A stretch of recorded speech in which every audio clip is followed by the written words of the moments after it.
15 নম্বর আলামতটা হচ্ছে নগণ্য ব্যক্তিরা সমাজের মুখপাত্র হবে, সমাজের নেতৃত্ব দেবে, রাষ্ট্রের নেতৃত্ব দেবে, সব জায়গায় তারাই কথা বলবে।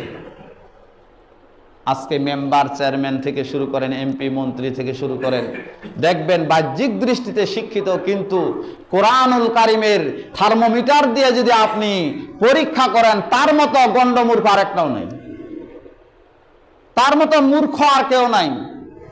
বাস্তব প্রমাণ আজকে মিলে যাবে। অনেকগুলো কথা দেখবেন যে আল্লাহ রাসূল সাল্লাল্লাহু আলাইহি সাল্লাম যে 1450 বছর আগে যে হাদিসগুলো বলেছেন সেটা প্রমাণ হয়ে যাচ্ছে।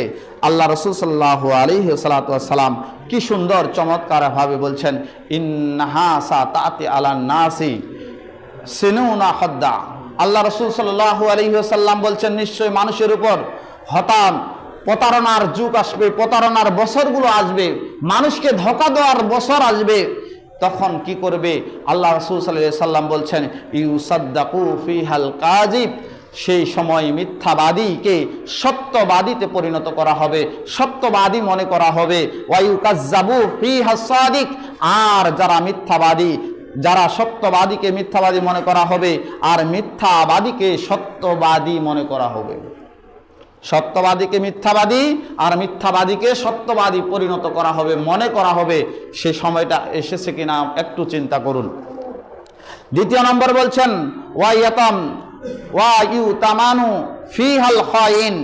বিশ্বাসঘাতককে, ধোঁকাবাজকে, প্রতারণা ব্যক্তিদেরকে, আমানতদার খেয়ানতকারী ব্যক্তিরা কি করবে? দায়িত্ব গ্রহণ করবে, তারা দায়িত্ব নেবে, তারা সমাজের দায়িত্ব নেবে, তারা ইউনিয়ন কাউন্সিলের দায়িত্ব নেবে, তারা জেলার দায়িত্ব নেবে, তারা বিভাগের দায়িত্ব নেবে, তারা রাষ্ট্র পরিচালনার দায়িত্ব নেবে। এই ধোঁকাবাজ ব্যক্তিরা ইলেকশনের সময় একটা ওয়াদা করবে, ইলেকশন চলে যাওয়ার পরে বলবে এটা আমরা খালি মৌখিক বলেছি, আমরা বাস্তবায়ন করার পক্ষে নেই। চেয়ারম্যানে দাঁড়াবে, দেখবেন ওদের প্রতিশ্রুতি বিশাল বিশাল, কিন্তু চেয়ারম্যানই হয়ে গেল যখন, তখন আপনার বাড়ির পাশে একদিনও পাবেন না। আছে না? নাই, মিলাই দেখেন। এই ধোঁকাবাজ প্রতারণার যুগ আসছে কিনা, আর শাসক গোষ্ঠীগুলো এই ধোঁকাবাজ প্রতারণার সাথে এই হাদিসের সাথে মিলে গেছে কিনা একটু মিলিয়ে দেখবেন, চিন্তা করে দেখবেন কি প্রতিশ্রুতি আর বাস্তবায়ন কি হয়। সম্মানিত হাজিরিন, আল্লাহ রাসূল সাল্লাল্লাহু আলাইহি ওয়াসাল্লাম পরে বলছেন, ওয়া ইয়ামতিকু ফিহার রাইবিদা। আল্লাহ রাসূল বলছেন তখন কি করবে? রাইবি দ্বারা কথা বলবে। তারা রাইবি দ্বারা রাসূল সাল্লাল্লাহু আলাইহি সাল্লামকে জিজ্ঞাসা করা হলো, রাইবিদা কারা? আল্লাহ রাসূল সাল্লাল্লাহু আলাইহি সাল্লাম বলছেন, নিকৃষ্ট ও মূর্খ ব্যক্তিরা। নিকৃষ্ট ও মূর্খ ব্যক্তিরা যে সাধারণ মানুষের গুরুত্ব বিষয়ে কথা না বলে, তারা মূর্খ ব্যক্তিরা মানুষের নেতৃত্বের আসনে বসবে, তারা মানুষকে নেতৃত্বের দিকে নিয়ে যাবে।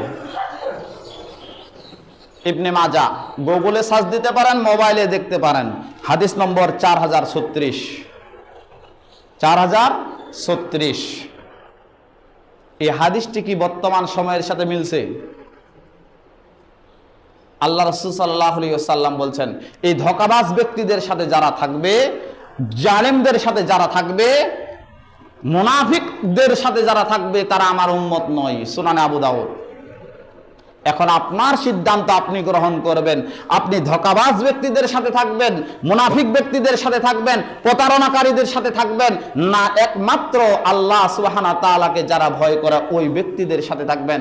সিদ্ধান্ত নেওয়ার সময় আপনার, আপনি সিদ্ধান্ত গ্রহণ করবেন। আল্লাহ সুবহানাহু ওয়া তাআলা এই জন্য আগেই বলছেন, ইয়া আইয়ুহান নাস তাকু রাব্বাকুম।